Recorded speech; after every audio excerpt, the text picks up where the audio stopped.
iman itu akan berakar, bertumbuh, dan berbuah pada waktunya.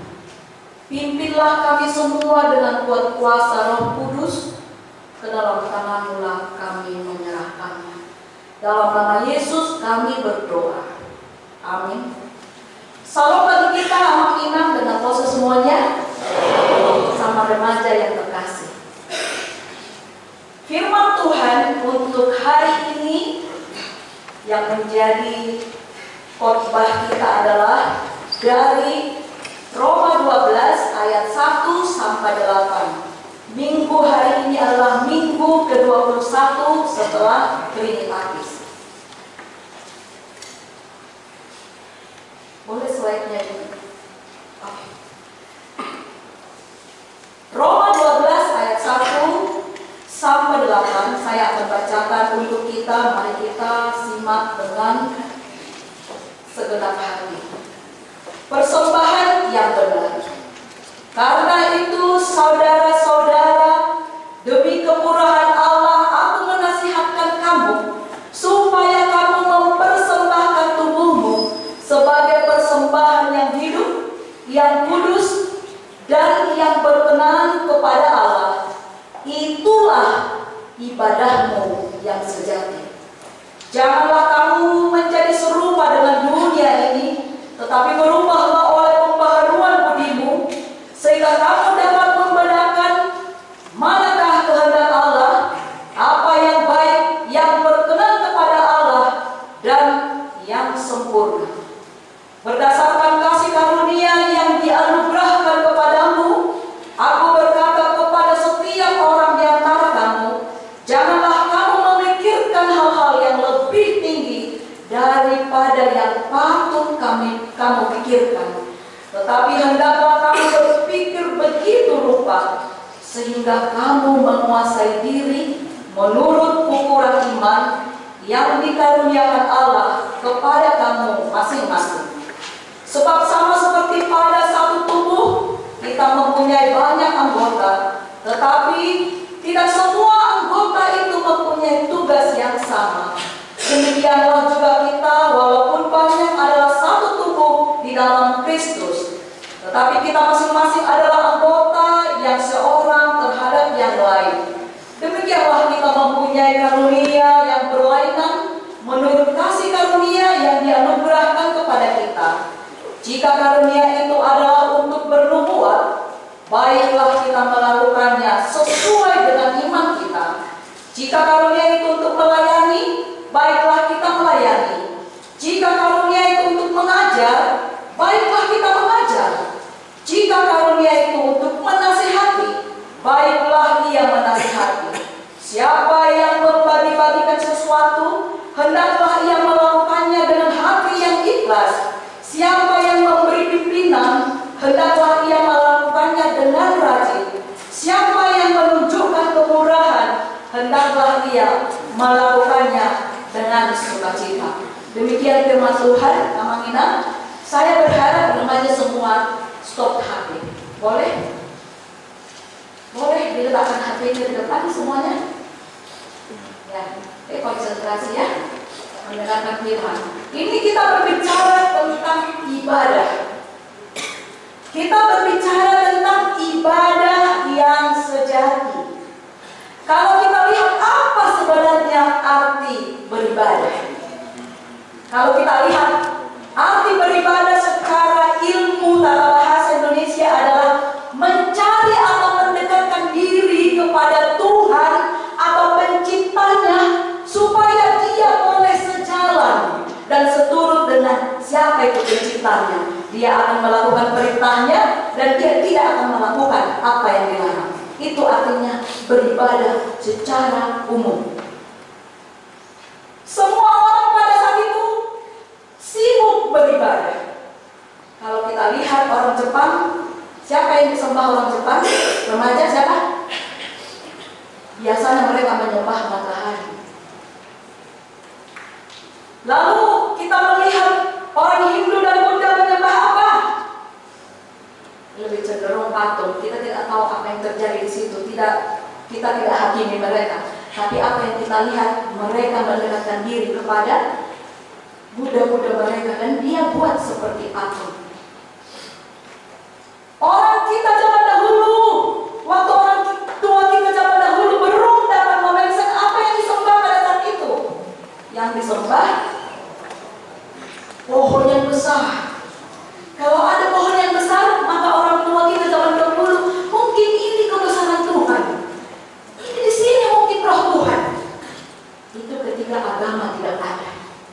Masing-masing orang untuk berlomba mencari di mana dia menemukan kedekatan hati untuk mendapat sebuah perintah. Mana yang saya harus lakukan, mana yang tidak. Itulah tujuan orang beribadah. Tapi kita lihat dari segi Alkitab mengajar. Ketepatan ini, judul kita adalah ibadah yang sejati. Ibadah yang sejati. Kita semua ini setiap hari Minggu beribadah kepada Tuhan. Tapi kita harus cek, apakah kita sesungguhnya sudah melakukan ibadah yang sejati. Ada beberapa poin yang kita lihat. Apa itu ibadah yang sejati? Amak inang, ibadah yang sejati adalah ibadah yang dilakukan secara totalitas.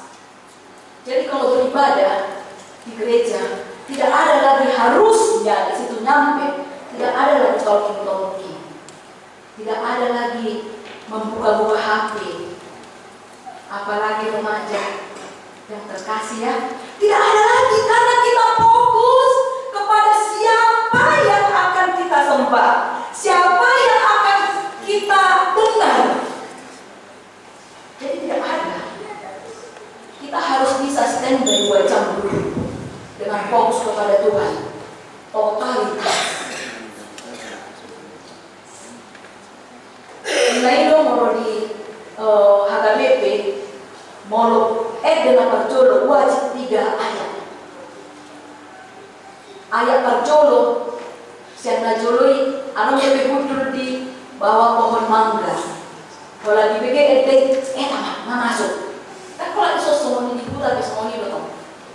Kalau dipikir saja jela bro, dibuta kan saja jela bro, anak ngali orang kalau perlu asik. Macam jela bro gereja. Jadi kalau dipikir mana dia datang semua masuk. Baru ayat kedua duduk dengan tenang. Ayat ketiga siap menghadap Tuhan karena sudah berdiri. Jadi di situ dikatakan di dalam nama Allah Bapa sesungguhnya kita fokus kepada Tuhan. Mau ada pun mau ada pun yang salah, mau ada pun yang gimana, kita fokus kepada Tuhan. Coba kita praktekkan dulu itu.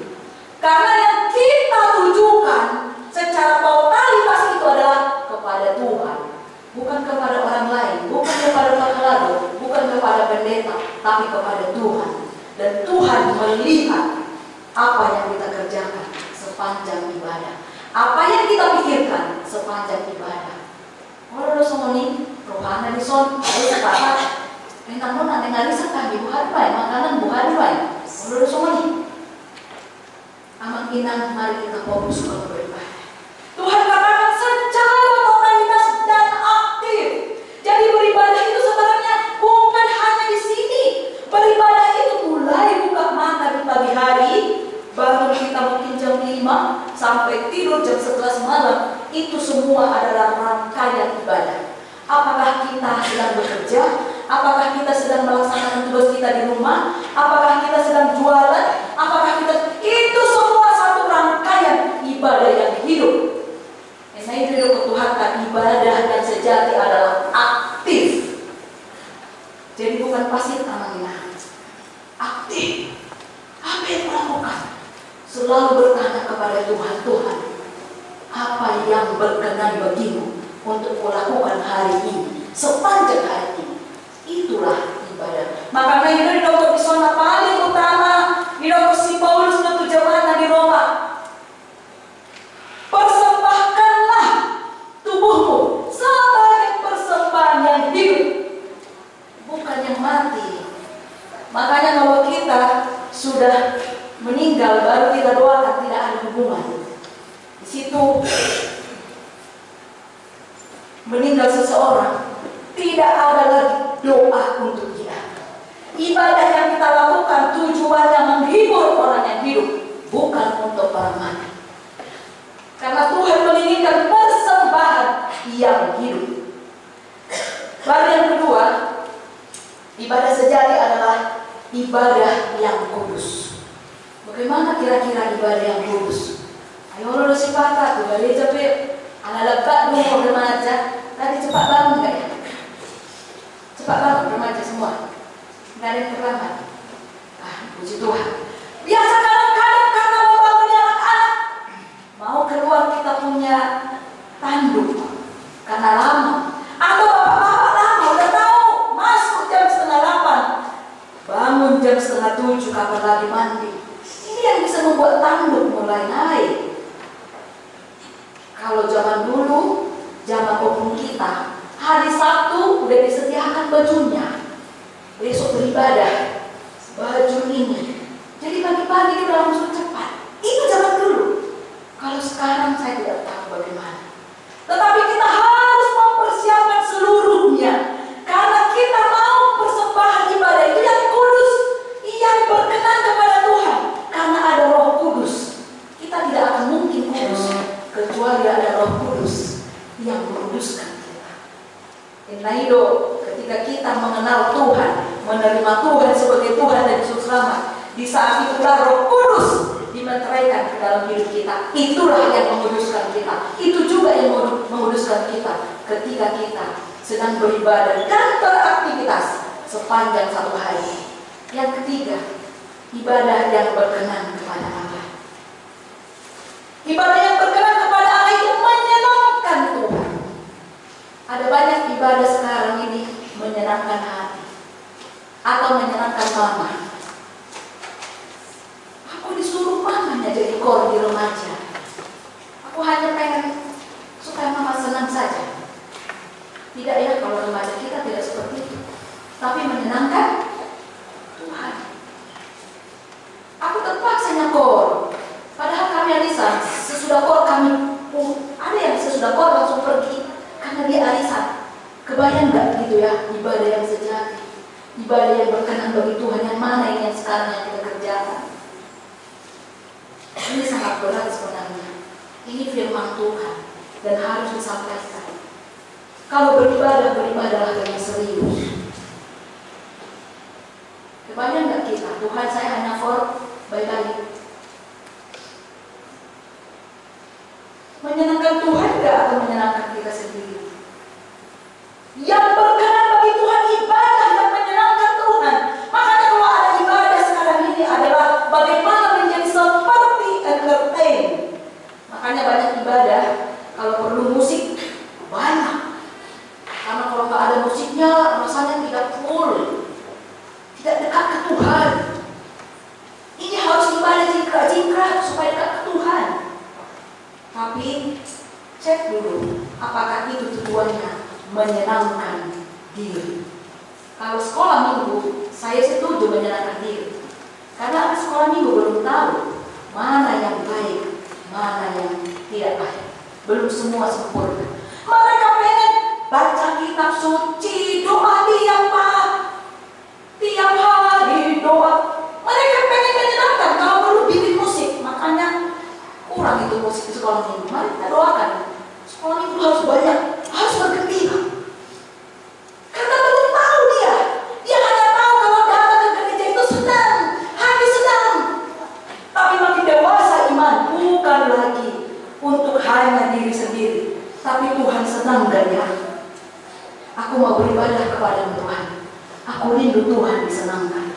Kalau Tuhan disenangkan, otomatis kita pasti dibahagiakan Tuhan. Harus berubah mindset teman-teman. Jadi ada yang menyenangkan Tuhan, yaitu praising to God. Praising to God. Berhenti kita menyenangkan diri sendiri kalau beribadah. Ini yang perlu. Makanya zaman sekarang ini kalau kita lihat gereja-gereja reform sangat keras. Saya kadang salut dengan mereka. Remaja bisa 3.000 orang, tapi diam semua 5 jam. Mereka bisa diam karena doktrinnya benar-benar diajar untuk ajaran yang benar, ajaran yang memang tegas. Beribadah, firman mengajar, harus itu. Kita memang sedikit agak lembek. Amang inang hanya firman Tuhan yang membuat anak-anak kita ini akan menjadi karakter yang baik. Jadi kita harus belajar untuk terus beribadah di rumah, dan orang tua menjadi contoh kita. Lalu apa sih sebenarnya tujuannya? Kenapa kita harus repot-repot beribadah? Kenapa kita harus serius beribadah?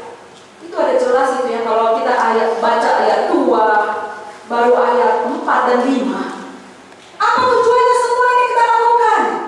Yang pertama katanya supaya tidak serupa dengan dunia ini. Dunia ini tidak butuh hanya orang pintar saat ini. Bukan hanya orang pintar, tetapi butuh orang pintar dan beriman. Orang pintar dan beriman itu akan menunjukkan karakter yang luar biasa yang siap dipakai oleh Tuhan. Jadi anak poso kami, anak remaja kami, dua ini harus ingat. Tidak cukup dengan kepintaran, harus dengan topangan iman. Itu makanya setiap kita mengambil tes-tes zaman sekarang bukan hanya kepintaran, tapi spiritual tes ya, supaya melihat karakter kita ini apa, supaya tidak serupa dengan dunia. Kita makin dekat ke Tuhan, makin dekat supaya tidak serupa, supaya kita mendengar apa yang dilarang, apa yang dibolehkan oleh Tuhan. Itu yang pertama. Kemudian yang kedua, berubah mindset ke hati yang paling dalam. Ini kita harus berubah, bukan hanya dikikis-kikis di luar gitu ya. Harus masuk ke dalam hati kita yang paling dalam. Berubah akal ini semua, mindset kita berubah. Dengan ibadah itu pasti, karena ada Roh Kudus. Roh Kudus mampu menembus setiap hati, mampu menembus setiap jiwa. Roh Kudus itu bisa merubah mindset kita. Baru yang ketiga dikatakan di sini, dapat membedakan mana kehendak Allah, apa itu baik, apa itu tidak baik. Mau disuku maju kita, mau ada tuh kita tadi dilarang Marisa, mau aman, jangan dong mati, jangan dong bisa dilarang memang. Ini itu sepatah, gabi kalah kita berdebat dengan kaum ama ya. Jangan dilarang musuhnya. Tetapi kita harus lihat bahwa mampu kita membedakan mana yang baik, mana yang bagus untuk kita, memperbaiki hidup kita enggak. Ini kalau kulakukan. Makanya dikatakan Tuhan, persembahkan tubuhmu. Saya hubungan mah setelah di dalam menyinggung nama Risa, setelah dibolot. Jadi kalau saya hubungan di iklan nama Risa ini, tapi yang jadi iklannya merokok dapat membuat kanker paru-paru. Apa dari situ ya? Lupa saya kata-katanya. Dan ditunjukkanlah gambar yang bolong. Pernah yang melihat itu? Yang bolong di leher. Coba kebayang nggak? Tetapi kita masih lakukan terus. Padahal Tuhan katakan, persembahkanlah tubuhmu. Tubuh ini loh, tubuh ini dipersembahkan. Mulut kita masuk ya kak, nama baik bolong laki-laki. Nggak jelas di situ iklan itu enggak. Nah kalau kata apa ya? Anak produksi merokok dapat menyebabkan bla bla bla bla bla. Jalan di bahan medisi gambar namanya angkat. Berarti tidak berkenan kepada Tuhan. Kalau boy dia orang yang mau nama kelamaan habis tuh sayang nanti. Kan sayang dirasa kan? Kopi-kopi mulai hidup yang berkenan kepada Tuhan. Baru berikutnya adalah bisa menyatu. Kalau melakukan ibadah yang sejati, kita bisa menyatu. Karakter Amang sama dengan Kinang sama dengan Amang sama berbeda, tapi bisa jadi satu. Karena kita sedang melaksanakan ibadah yang sejati. Jadi kalau ada misalnya karakter A dengan beda tapi tidak menyatu, kita belum melakukan ibadah yang sejati kah? Karena biasanya kalau kita melakukan ibadah yang sejati itu di dalam Tuhan, satu Tuhan, satu kuasa. Nggak mungkin beda Yesus nama ini dengan yang ini, nggak beda, satu. Kuasanya sama, oknumnya sama, pribadinya sama. Lalu mengapa saya tidak bisa bersatu dengan inang bersuara juta? Ada apa? Mungkin saya harus ketawa sendiri. Jangan-jangan ibadahku belum ibadah yang sejati, yang berkenan kepada Allah. Karena tidak mungkin Tuhan yang sama membedakan kita di dalam kasih. Tidak mungkin. Nah itu cuma mula-mula kalau kita lihat. Nah ada dia pola dibuat tuh gereja. Kata lembah rame-rame kue. Ada bang nah cuma mula-mula seperti itu. Karena mereka begitu dekat dengan Tuhan, begitu serius dengan Tuhan, begitu fokus dengan Tuhan, begitu totalitas dengan Tuhan, sehingga mereka satu.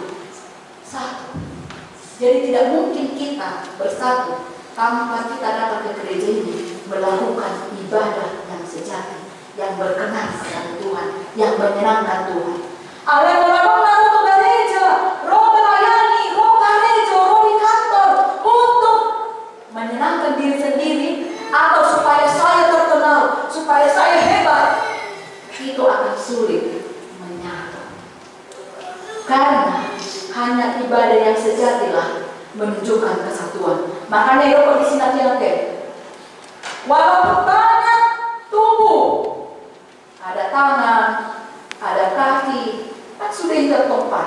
Kalau semua 3 kaki, bagaimana kira-kira? Harus ada kepala, ada mata, tapi bisa menyatu. Karena apa? Ada Yesus yang sama di hati kita masing-masing.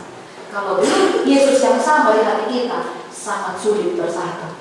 Makanya kalau kita lihat, udah pun senior, udah pun junior, udah pun setengah junior, kalau tidak Yesus di hatinya, sangat sulit menyatu dengan orang lain.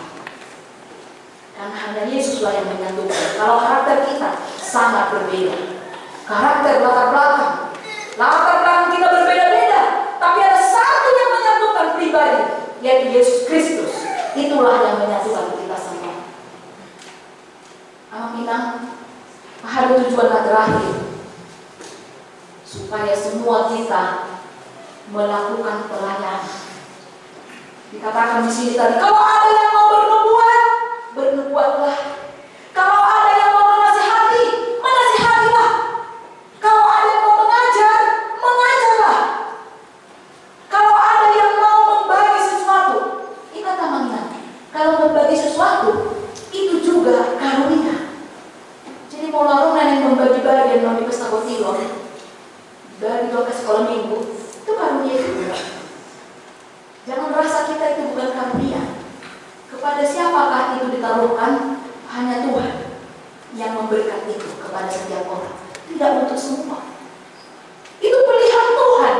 Untuk orang yang membagikan sesuatu untuk banyak orang, untuk kerajaan Tuhan, untuk kehidupan kekal. Itu adalah karunia. Enggak main-main itu amanah. Enggak kepada semua. Bahkan pemimpin, karunia pemimpin. Kita semua adalah pemimpin, terutama kaum bapak, pemimpin di tengah keluarga.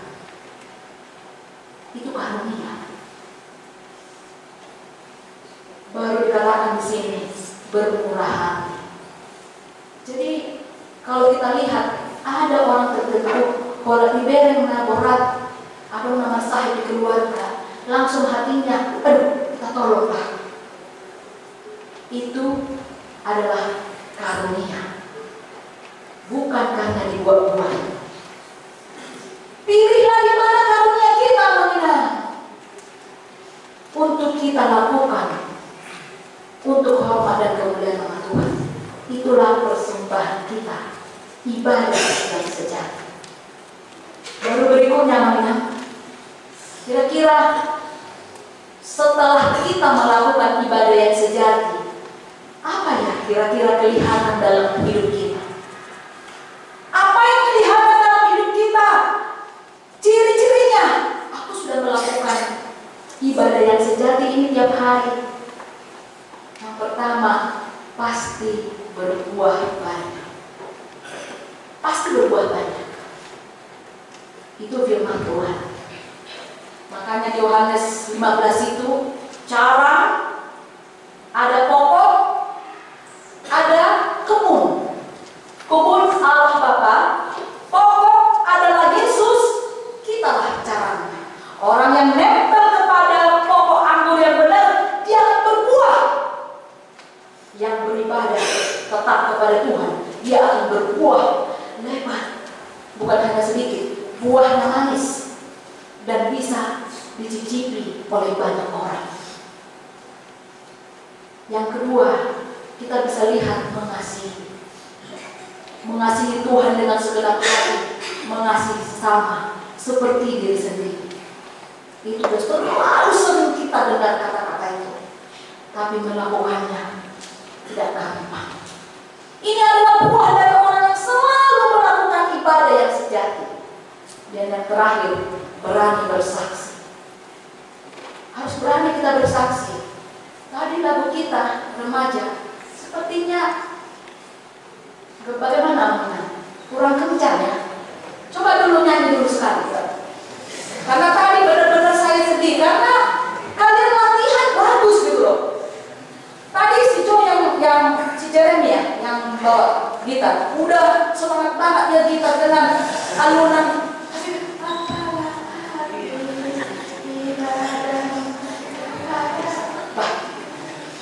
Yang sini tolong udah diajari harus berkobar bernyanyi dengan serius, tidak main-main. Ada waktunya main-mainnya sayang ya. Ada waktunya. Tapi ini waktunya beribadah. Suara, coba jangan. Gua dulu gitar. Dan suara, tolong buka handphone. Kalau ini bisa buka handphonenya. Karena saya lihat tadi handphone. Kalau nanti handphone kalian ya. Coba udah buka handphonenya. Karena tadi ada yang masih buka handphone. Itu yang perhatikan. Apa lagunya? Siap dulu. Jadi sebelum kita call, kita siapkan dulu ya. Oke, coba dulu lagunya yang benar. Buat suaranya.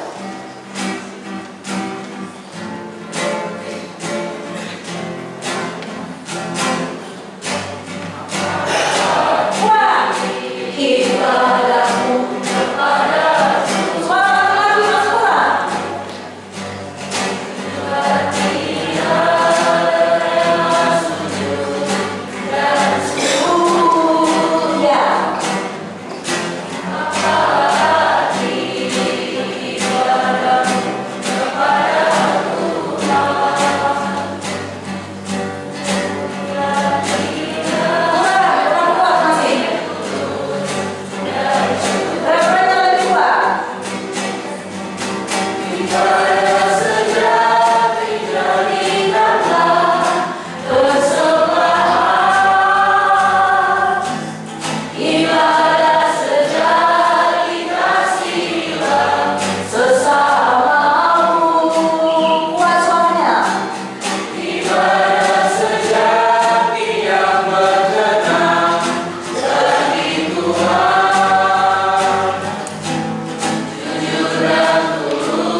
Bersemangat. Dirjennya, sekali lihat dirjennya tambah gimana Abang melihatnya? Harus begitu. Jangan lemah. Itu yang melakukan ibadah yang sejati. Kalau berjanji untuk kita, ayo bersemangat bernyanyi. Mengingat beban apa yang kita pikirkan. Saya juga banyak beban. Kami punya anak sekolah 3 yang harus kami biayai. Itu beban yang berat. Tapi kata Tuhan, semua indah pada waktunya. Gak perlu kita jadi beban-beban. Gak perlu. Ada yang sangat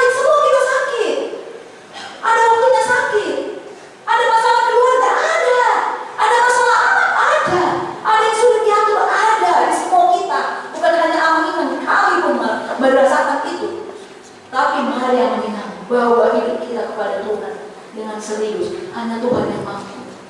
Nah, Paulus sedang berjuang untuk cari karir. Sama.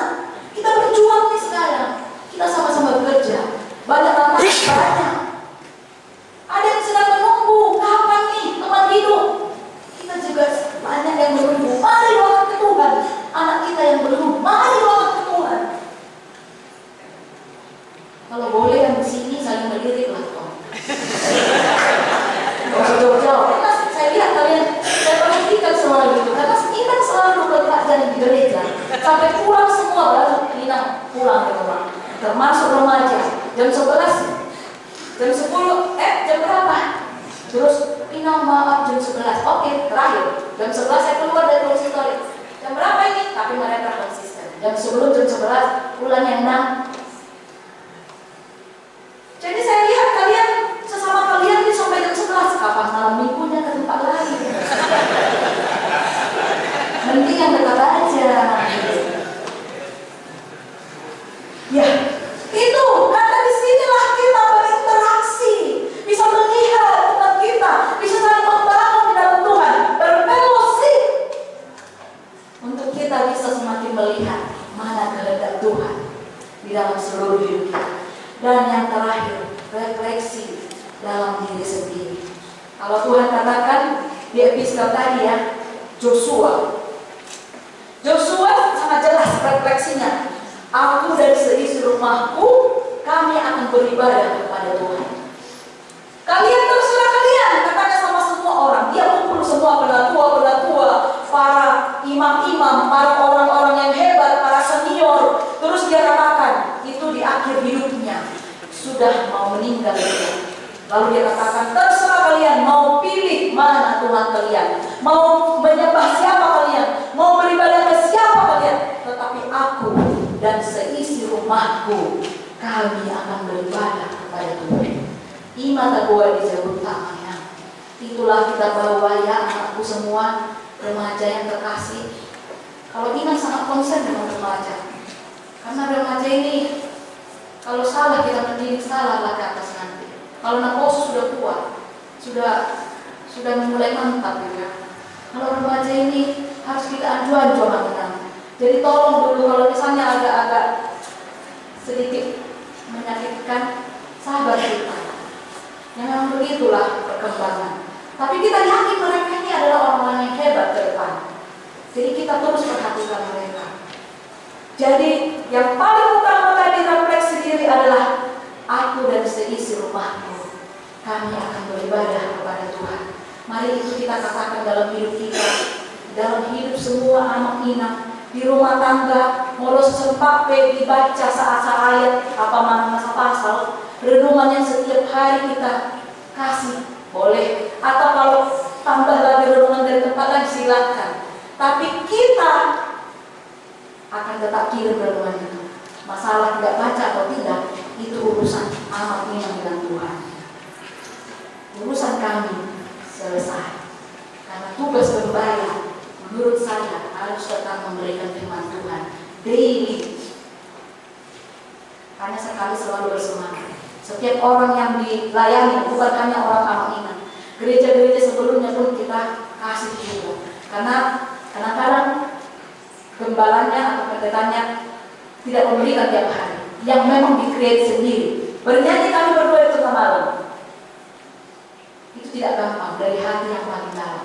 Dan semua orang-orang yang kita layani, orang-orang dari lapas, dari orang narkoba, dari segala macam, kita kumpul di satu grup dan kita kasih firman setiap hari untuk bisa berakar, bertumbuh, dan berbuah.